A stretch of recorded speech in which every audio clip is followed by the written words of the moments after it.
It is very exciting to be engaged with the commercial telecoms industry today. I spend a lot of my life in the world of TCP, IP, and OC 192, and XML, and all of these things that I never heard of 6 years ago. And what's kind of interesting is that I doubt if any of you heard of a lot of that 6 years ago, as well as 1,000 other things that are making our lives so much better.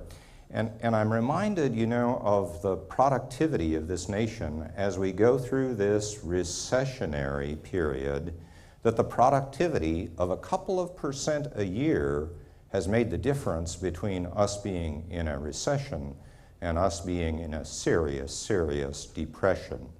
And I think it's enormously important that we salute all that as we stay up all night doing our emails, answer our voicemails, you know, on that phone. You get out of the meeting that you're in and you have 11 voicemails, and then you can answer them right away. You can do email. That kind of stuff has become a part of our lives and allows us to make multiple decisions wherever you are, any time of the day or night.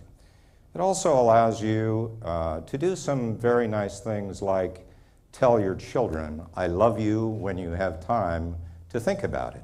You know, so you're sitting in Abu Dhabi in a hotel, plugged in with your laptop at 9.6 kilobits, not exactly world flashy kind of bandwidth, but you're able to type in a nice message to your son or daughter and tell them that you really care about them. So I think it does a lot for our lives and the quality of our lives, separate from the efficiency of it all. So while we worry about the badness of it, and a lot of people in the world do, we also have an awful lot of good that has come out of it, and I think it's just the beginning.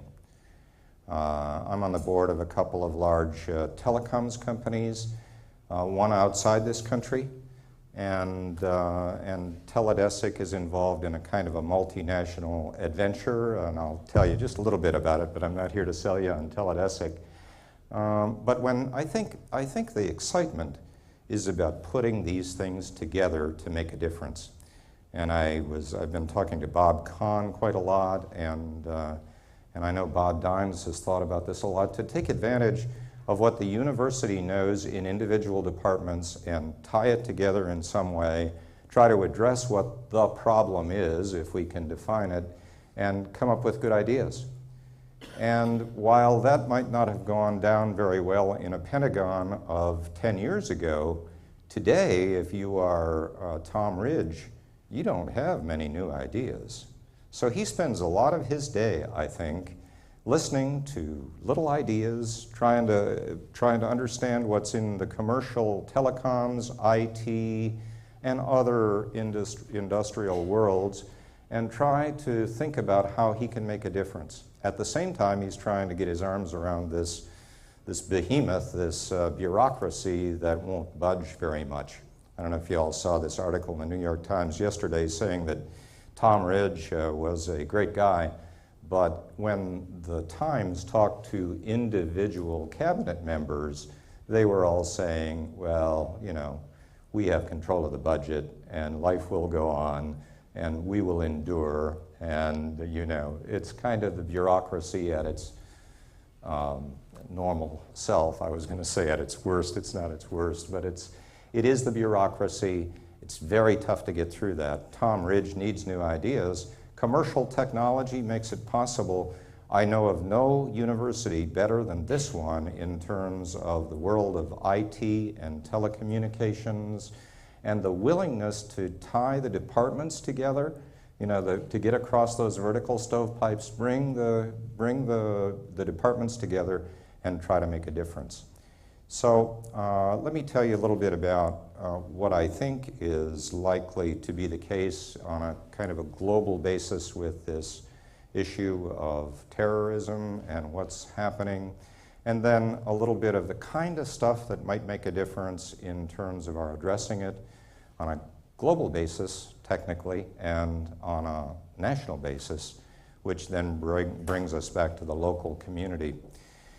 I think we are in a long-term battle here. I mean, it's a little hard to see where you go next. You see all the newspaper articles about Iraq, and Iran and the Sudan and Somalia and North Korea and Yemen and Libya. I mean, these are the names that you see. Surely a lot of stuff must be going on in those places right now.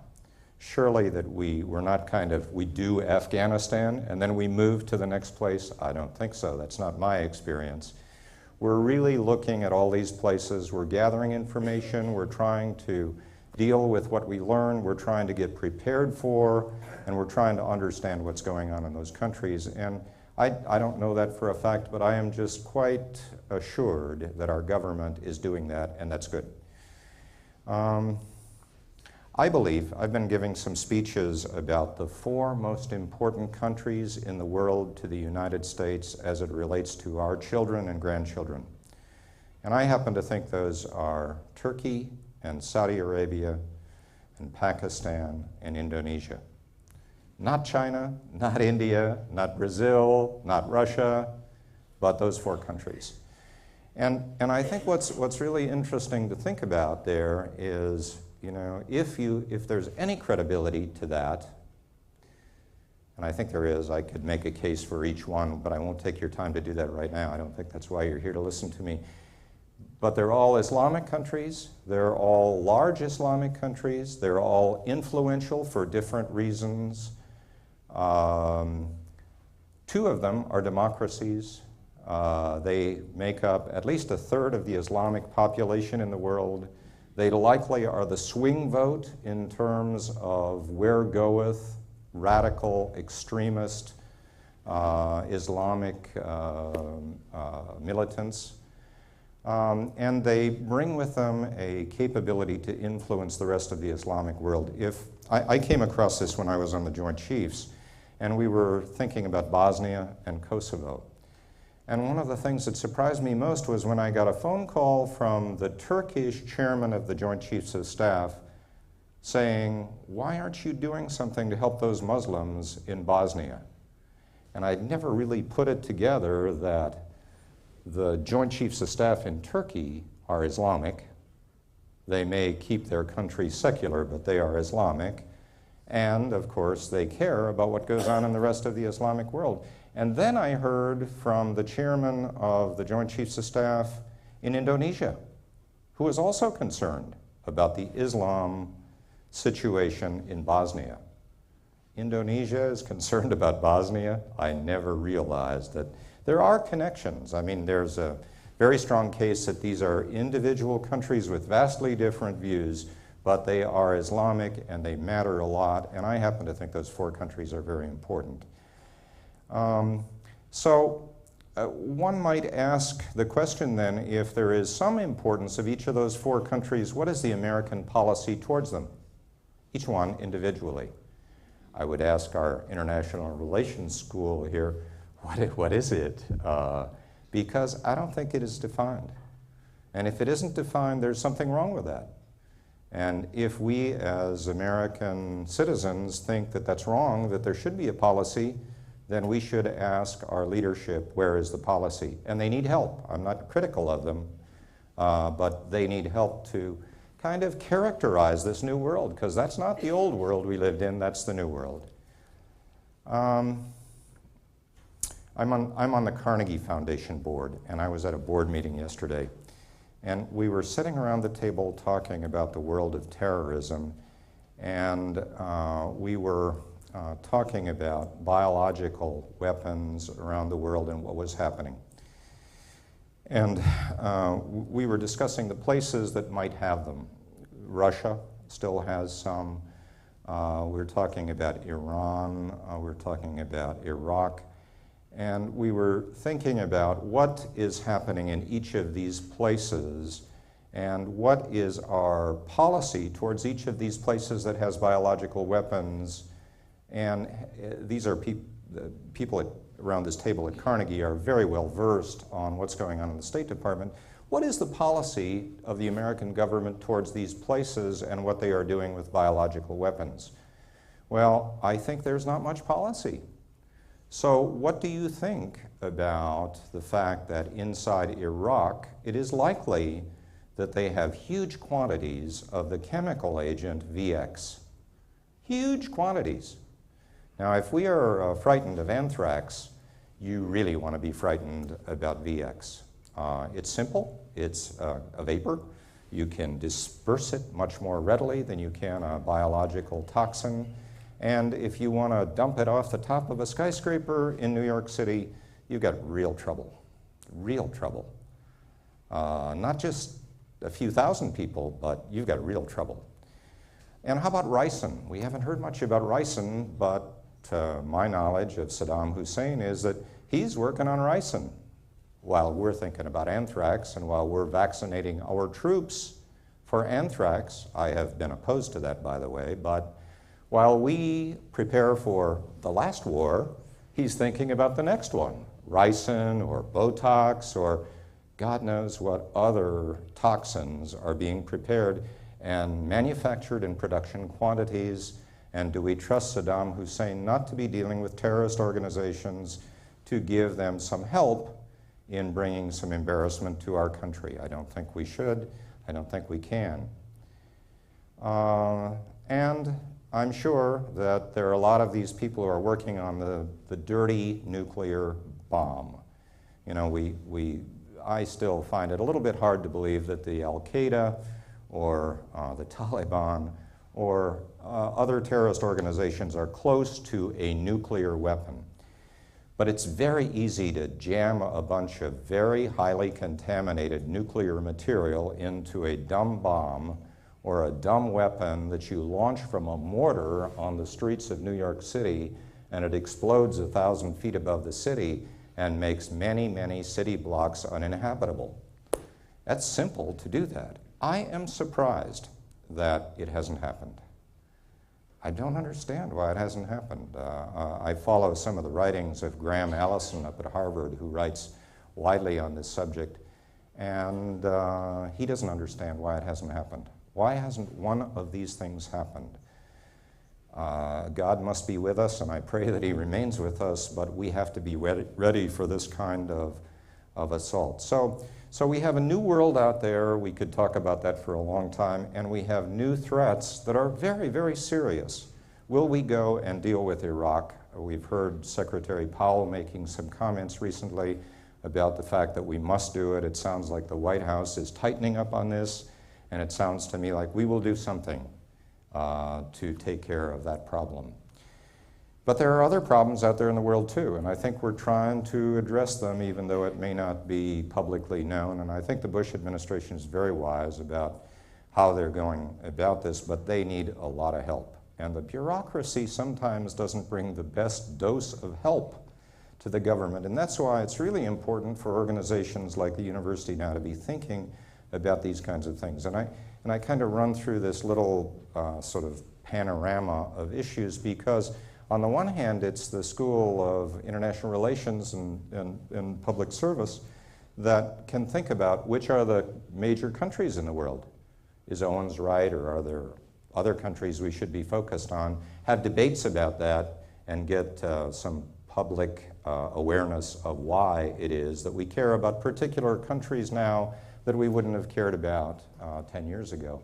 And it's why we should be in the sciences side and in the IT, the information technology, telecommunication side, looking at solutions for the kinds of things that might work on the sciences side to be part of a solution. Because I don't think that, my experience has been that you don't get the CIA and the FBI and the ATF, Alcohol, Tobacco, and Firearms, and the Drug Enforcement Agency, and the NRO, and am I boring you? I could just go on and on with these huge bureaucracies who have billions of dollars to spend and have very little experience at getting together to try to find a common technical solution. And I don't think it's working very well right now. There are good intentions, but it is the bureaucracy. It was set up for a different time, for a different purpose. And now it's time to think about the way we can organize and the kinds of things we can bring together to make a difference. And I would challenge you, some of you know a lot about the federal government and you know a lot about how it operates, but can any of you think of a particular place in either the federal government or the state government to go if you want to talk about the relevance and the importance of a bundle of commercial technologies that might be a solution for these problems? Where would you go? Some would say DARPA, the Defense Advanced Research Projects Agency in defense. No, you can't. I mean, you can't go there. They don't have the same vocabulary. They're not thinking about that. Would you go to the Navy Research Lab? No, they're not working on that. SPAWAR here in San Diego, well, they have a little pocket of stuff going on, but in general, they're focused on the traditional government programs, the billion-dollar space systems, billion-dollar communication systems. And when there is innovation, there is a program called the Navy Marine Corps Internet. And NMIC is the acronym. And it was a very good idea, but it's having a lot of difficulty getting off of the ground. Even though $1 billion was appropriated by Congress to do it, still the bureaucracy fights the internet. You know, I'm accepting the internet now, all of you are. Why doesn't the federal government welcome it and say, welcome, and let me take advantage of the productivity that will come from using the internet? But they're having a lot of difficulty with this in many different constituencies to make that happen. So where do you go? I don't know a place in the federal government where you can go with commercial technology to really make a difference, to bring systems of commercial technology together to make a difference in solving these problems. And it has never been more needed than it is today. I became aware a few years ago of the fact that you know, we have this measly $380 billion defense budget. I had an article in the Times about it yesterday. It's not taking any shots at the Bush administration. It is taking shots at the bureaucracy and the way we have continued to exist with it. I mean, it was every bit as bad in a Democratic administration as it is in a Republican one, but we need to change that. If you were to start with this miserable $380 billion defense budget and to do a zero-based review, you would not have a Navy or an Army or an Air Force or a Marine Corps. I mean, you wouldn't design it that way. You just wouldn't do that. I'm not suggesting that we do away with the Army and the Navy. I mean, we all look really good in our uniforms, you know, kind of spiffy, and we have an Army-Navy game, and we like the spirit and the culture, and many of you were in the Army or the Navy or the Air Force, the Marines, but we wouldn't want to do away with them. But what I do enjoin the Defense Department to do is to say, well, if that's true, that there's no real reason other than culturally Napoleon organized us that way, then shouldn't we move to a different kind of a military that is functionally organized around something else? And I think it is absolutely true. You must get joint. You must make them come together. And so we've seen some of that happening in Afghanistan, but not much. So you've seen things like the Navy took an air wing of 90 airplanes off the deck of the John F. Kennedy and put Army helicopters on board. That was like drawing blood to do that. The Navy flew fighter airplanes escorting Air Force bombers. It's never happened before.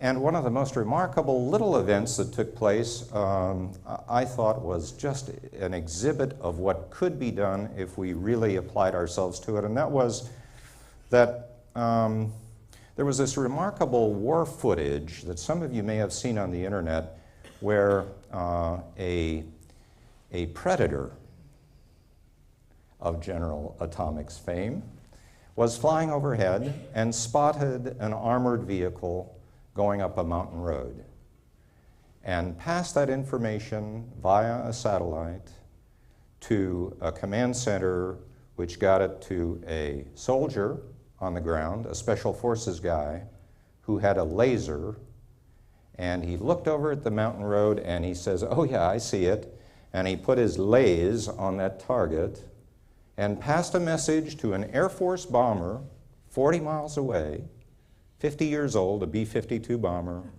which dropped a dumb gravity bomb, which had a high-tech GPS front-end global positioning system navigation capability on the front end of the bomb, and it flew in, gravity falling from 40,000 feet, and hit precisely on that armored vehicle. And the next picture showed the turret flying in the air, showed a couple of bodies flying in the air, and destroyed the tank. Now, that would not have happened 3 years ago. So when you think of all the things that had to take place technically to have that happen, you know, it's an example of what could be if we really got focused on what's next. And today we have wonderful weapons that we didn't have 10 years ago. You know, this 15,000-pound daisy cutter, we call it. That's a big bomb. The biggest bombs that we've ever dropped routinely are 2,000-pound bombs. This is a 15,000-pound bomb. It's dropped from a special airplane, comes down. You know, there may be 100 Army armored vehicles on the ground. The bomb goes off a few hundred feet above the ground and literally is a daisy cutter and can eliminate 100 or so armored vehicles at one time. So ground warfare is a little more spicy today than it was when you faced the United States 3 or 4 years ago. We have lots of new weapons, lots of new capability. I started to think when I was on the Joint Chiefs that, you know, we'd been built around the Napoleonic principles of mass. That is, that ships and tanks and airplanes and troops made the difference. And if you had enough of them and the troops were well enough trained, and each of those platforms was the state of the art, you were going to win. I no longer think that. If I call that mass, ships and tanks and airplanes and troops, that's mass. That's also the defense budget, by the way. The other side of this is knowledge.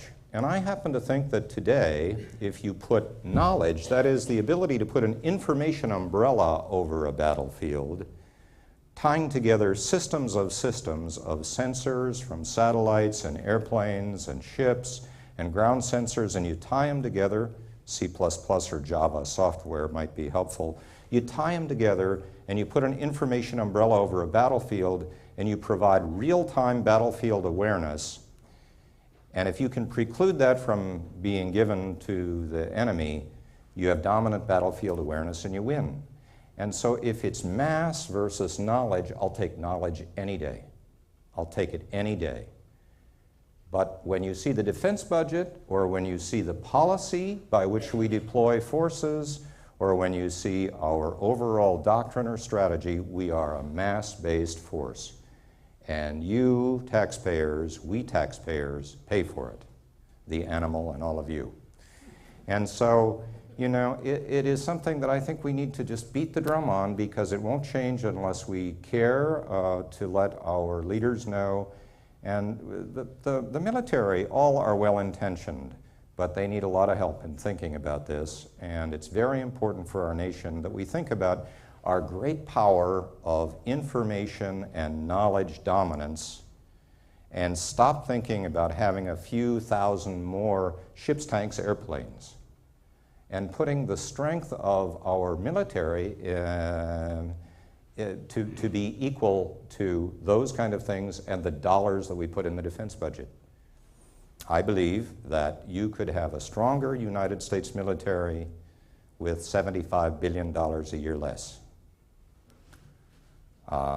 That's not popular in the Pentagon. But in my heart, I know that if you really took a careful look at the Pentagon and how it's organized and the technologies and the ability to put a knowledge umbrella over any part of the world and use it to our advantage, that you would be both stronger and you'd be a lot less expensive. And if you could take that $75 billion a year and apply it to education in this country, or apply it to foreign policy focused on the 4 most important nations, or do 1,000 other things with it, that the country would be stronger and our national security would be better. So part of this equation is, so how about commercial technology? And here we have a lot of companies that are working to develop systems that matter a lot. Teledesic, it's a tough market. You all have been watching. The market itself is tough, but the telecoms market is worse, And the two-way satellite market is worse. So we're hardly visible out down there. And as a result of that, in the last few years, you have seen the demise of Orbcomm and Iridium and ICO, and Globalstar is not doing well, and Astrolink went bankrupt, a big Lockheed Martin system, and Spaceway, big Hughes system, is apparently not going to be built. And our principal competitor, Skybridge, a big French Alcatel system, is not going to be built. And the world is a lot worse off because of that, because our intention is to, and we are proceeding, our intention is to launch dozens of satellites to what we call mid-Earth orbit. That's 5,000 miles from the surface of the Earth, and they orbit around the world, and they provide fiber-like bandwidth to every spot on the surface of the Earth. So if you come from a place like I do, North Dakota, I know the North Dakota state song in 11 languages, and so if you'd like to hear it in Bulgarian or Russian or what, question and answer time, you know. But I come from North Dakota. I care a lot about rural America. It's where many of us came from. It's the heartland in many different ways, and it's drying up.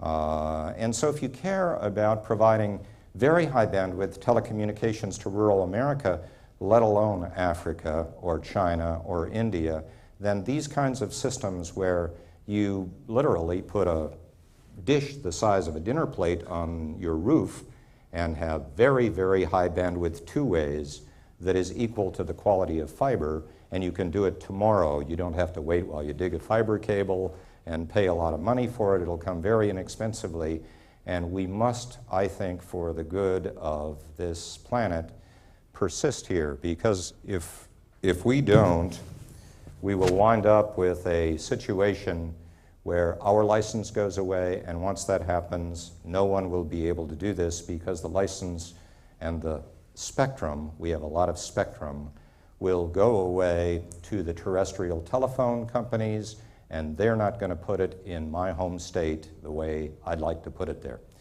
So Teledesic is doing this. It's very important for fighting terrorism. If you want to have a lot of troops or a lot of customs service people, or a lot of alcohol, tobacco, firearms, or highway patrol, or firemen, and you want to have them all linked together with a high bandwidth network wherever they are, you won't have ease in doing that unless you have a system like the one I'm describing. And so there is left Teledesic and ICO, which is a company we have invested in to take out of bankruptcy with Craig McCaw and Bill Gates, and to try to make whole.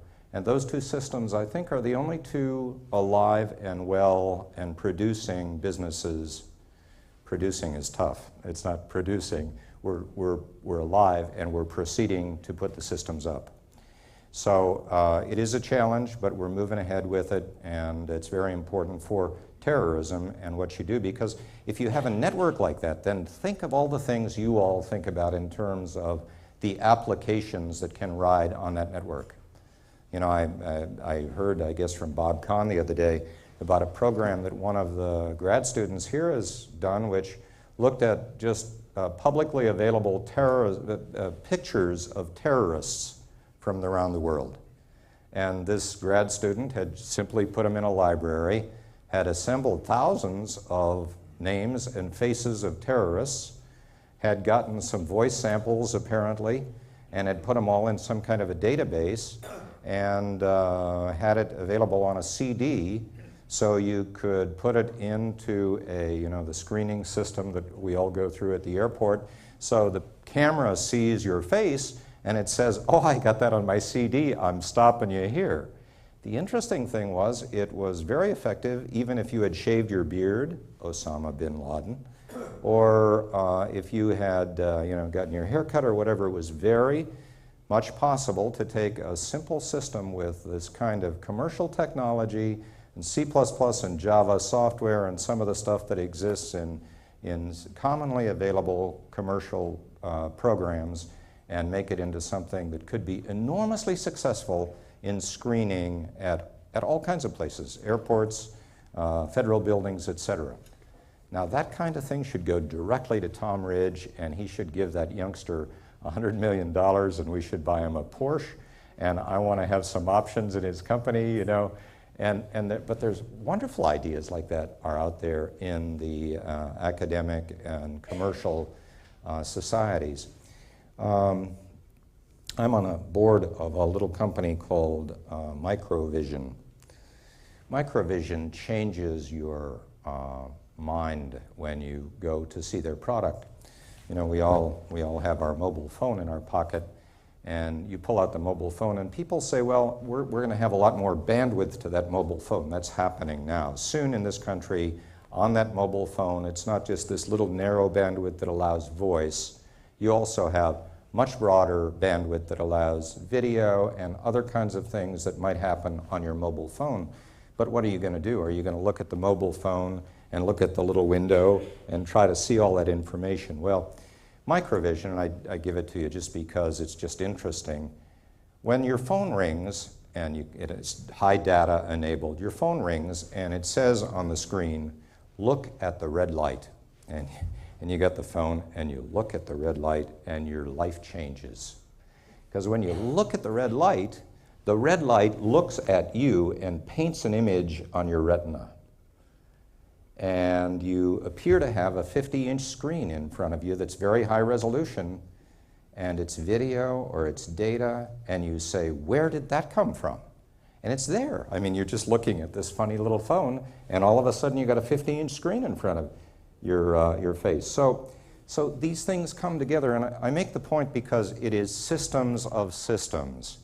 It is the ability to deliver that bandwidth. Think of my description of teledesic global bandwidth, and there will be a lot of terrestrial systems that bring terrestrial bandwidth. That's being worked at aggressively here at UCSD in the Department of Engineering, EE Communications, Cal IT Squared, et cetera. One of the best in the world, right here. But when you bring together that kind of bandwidth and that kind of capability to put the bandwidth together with this youngster's face recognition system, together with voice interface, a lot of stuff has gone on here at the university on that and is fairly widely available now. So you can talk to your computer, right? And so you can dictate to it. You can dictate to it in English, and it'll print in French, right?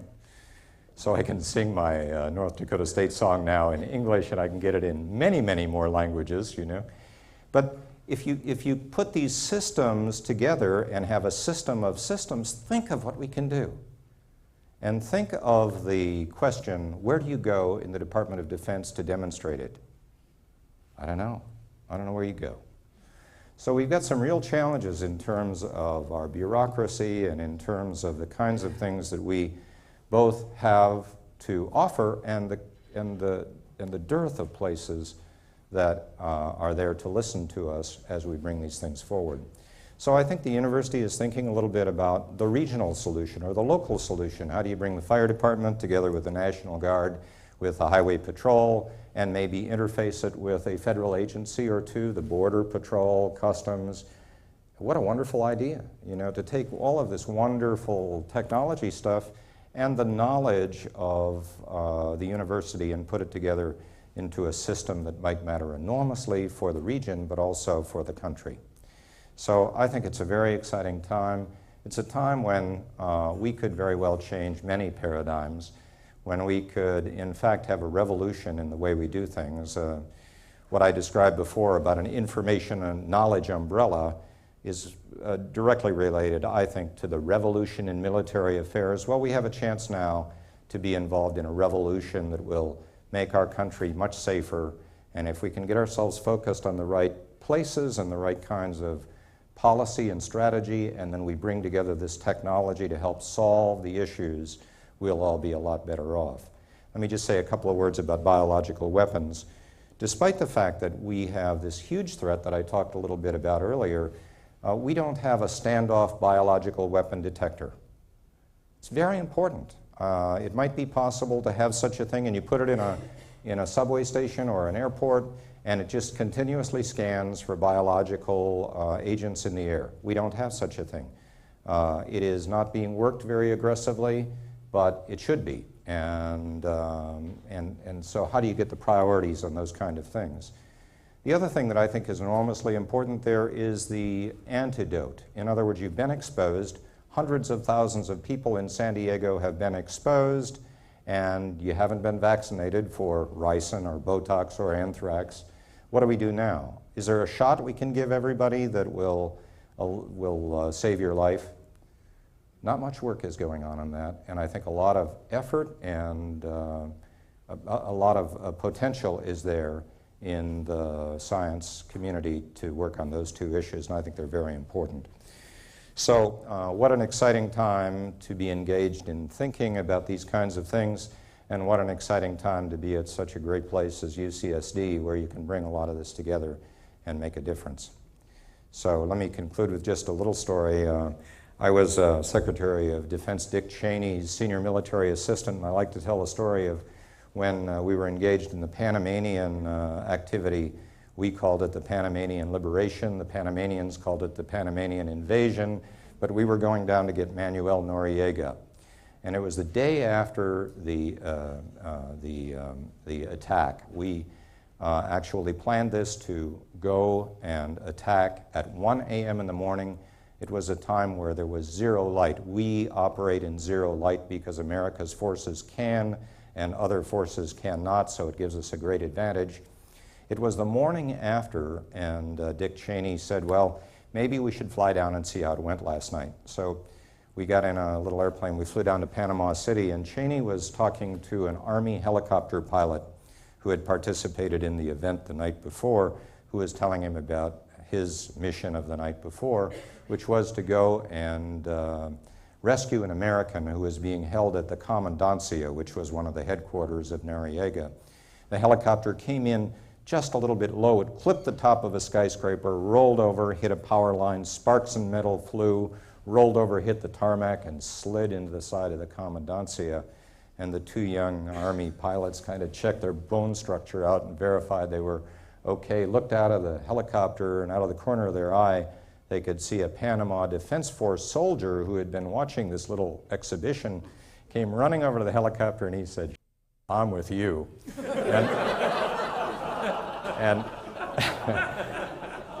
And it is kind of the world we live in. It's pretty topsy-turvy right now, and I hope all of you are with our thought process and our government as we try to find new solutions. And I thank you very much for attending this tonight. Thank you.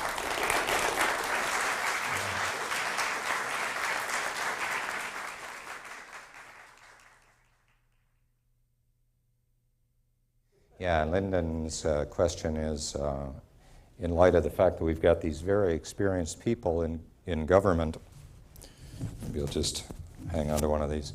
We've got these very experienced people in government with Mr. Cheney and Mr. Rumsfeld and George Tenet in the CIA and Condoleezza Rice. They've got a lot of experience in government. So what has gone wrong with the defense budget, and why didn't many of Rumsfeld's early words occur? Did I characterize that adequately? So I think it is a big bureaucracy. And you got to be really brave to go after it, because there are lots of constituencies who come after you. I mean, I've been there, and I understand how those bureaucracies and those constituencies kind of crumble around your feet. And you're always right on the edge about, am I going to get fired tomorrow? Am I going to do one more crazy little utterance? And so there is that world that you live in. And people are not bad people. I mean, they don't want to do the wrong things. I don't think that's the case. And so these people, I think, came into government and were quite organized and prepared to go after that bureaucracy. And a couple of things happened. One, I think Secretary Rumsfeld kind of got absorbed in trying to think about it too long and wasn't too engaged with the four-star military for quite a while. And time passed, and they got organized, and he didn't push his ideas right away, and he lost the initiative. In the meantime, Congress was sending him dozens and dozens of letters. Stay away from my bases, or else I will stay away from my bombers, or else I will stay away from my favorite programs, my troops, my airplanes, etc. And so lots of pressure gathered around, and then came the Al-Qaeda. And then he became very engaged in fighting a war, which I think he's done extremely well with. And some of those examples that I mentioned earlier wouldn't have happened unless he had been brave enough to actually participate in how the war was fought with General Franks. And I think he and Tommy Franks were brave in making some of these joint things occur, including more use of Predator. But as Lyndon and I have talked, we shouldn't have had 2 Predators there, we should have had 50. They should have been all over Afghanistan, and maybe if the culture had been different and they had arrived on the 12th of September, we would have been able to get Mullah Omar and bin Laden very quickly, because they were disorganized, scrambling. We had a capability perhaps to get them earlier. But we deployed in normal ways, and so we may have missed an opportunity.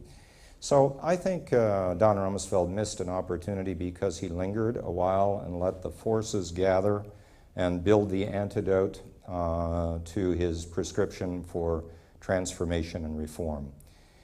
And I think it's too bad, because I think his full intention was to make a real difference in doing it. Maybe he still will. I mean, I think his heart is still in it.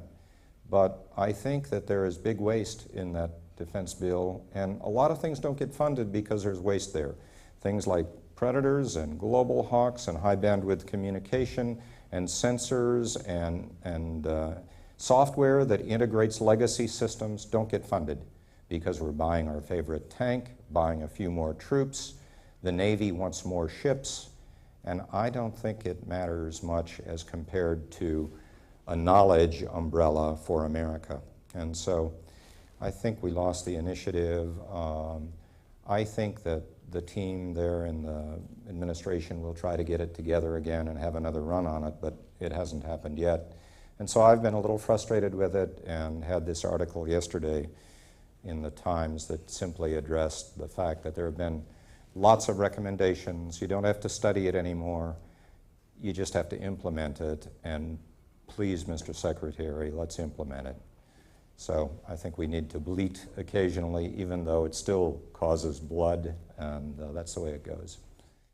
Star Wars came, and we had brilliant eyes and brilliant pebbles, and we started to think about shooting at things in space, shooting at incoming re-entry vehicles from space, and that all set a lot of technologies in place that today, to me, from a policy standpoint, look very, very dangerous. And that is that the United States is developing a capability to kill things on the ground from space.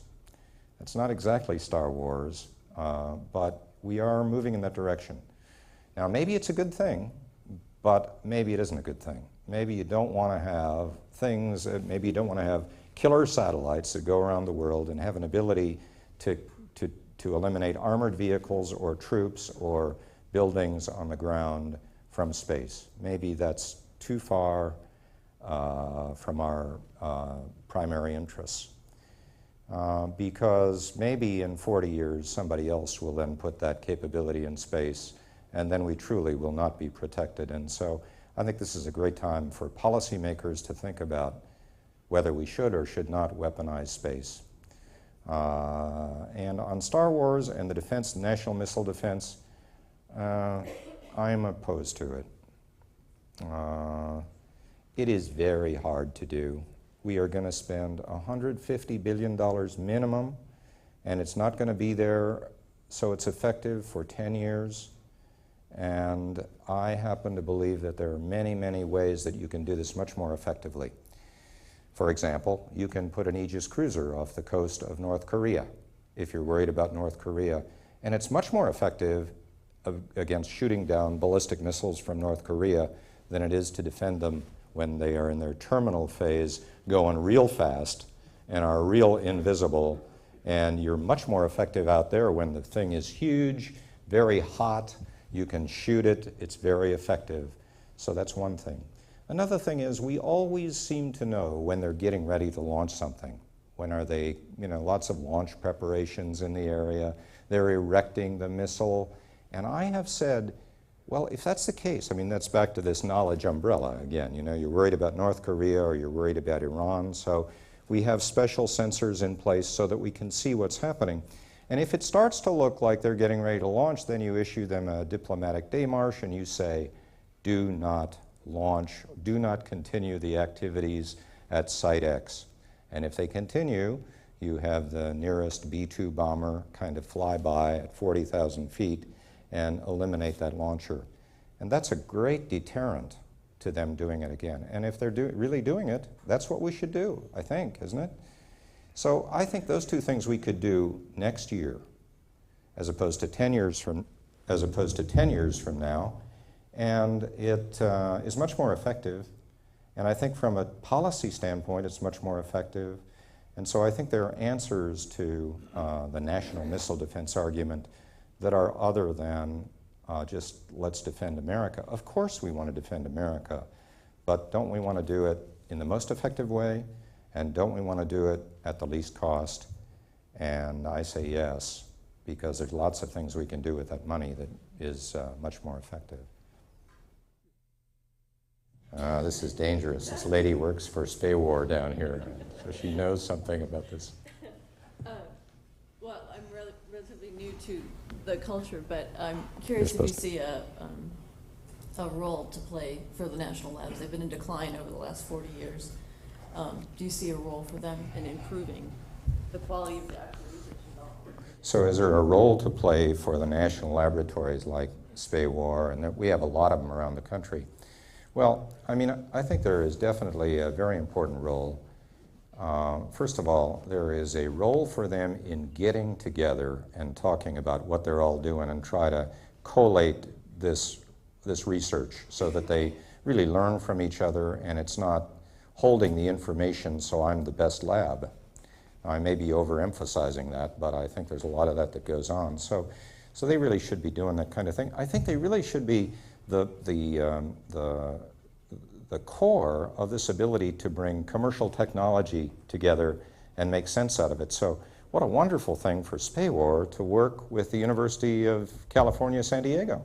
I mean, what a wonderful thing to do, because SPAWAR does have enough clout so that you could take solutions back to Washington, get them funded, make some things happen. It's a great thing for San Diego that SPAWAR is here.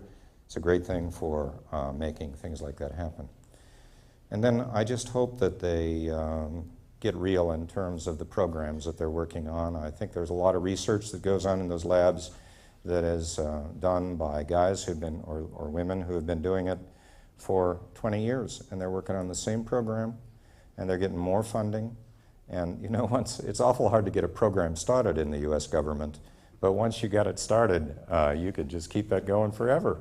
Call your local congressman, the congressman calls the person who controls the money, and he says, okay, keep that program going another year, right? We all know how that goes. So we need to have a real careful look at what's going on in those labs, because I don't understand why this antidote issue is not being directly addressed with billions of dollars. I don't understand why that standoff biological detector isn't being addressed with billions of dollars. The labs could help a lot with that. The labs could help a lot with this information umbrella, if you believe that, as I do, that we could do that. This is not Flash Gordon in the future. This is available to us right now with commercial software, military systems that are already deployed, J-stars, AWACS, rivet joints, guardrails, predators, on and on and on, hundreds of billions of dollars of systems that could make up that knowledge umbrella. SPAWAR and other labs could be working together to make that happen. But the Navy wants to control its own systems. So if you have a Navy EP-3, don't even think about assigning it permanently to an Air Force general. Don't even think about it, right? And that's the challenge we have, is to really get that joint mentality. It's not because people are bad, but the Navy person says, well, if I assign it to the Air Force general, he'll kill it, and then the country won't have that capability. I mean, so it's not a bad guy, good guy thing. It's just that's the way the bureaucracy is. So I think there's a lot for the labs to do. Yeah, it's really important. Where does human intelligence, fit into this issue of the knowledge umbrella? it really is a very important part of knowledge, isn't it? It's the only way I think you can get intent. There are other ways you get intent. I mean, you can get right in the middle of their systems by listening in special ways. I don't know if you've all read this book, Blind Man's Bluff, about what the United States submarine force was doing during the Cold War in terms of tapping cables that had principal information on what the Soviet Union was getting ready to do. But if you know that kind of stuff, then you're inside their turning circle, basically. And human does the same thing. And I think we've really let it dry up over the last 10 years or so. And to re-energize it and to get people out in the field and to... A lot of us travel now. I mean, many of you travel around the world. There's a lot of information out there. Have got to be ways for us, not to be CIA agents, but for us to be able to somehow gather that information for the good of our nation. So there's a lot of human kind of stuff that I think should be energized, and it's very important for this overall effort, I think. So thank you all very much, and thank you for paying attention to me tonight.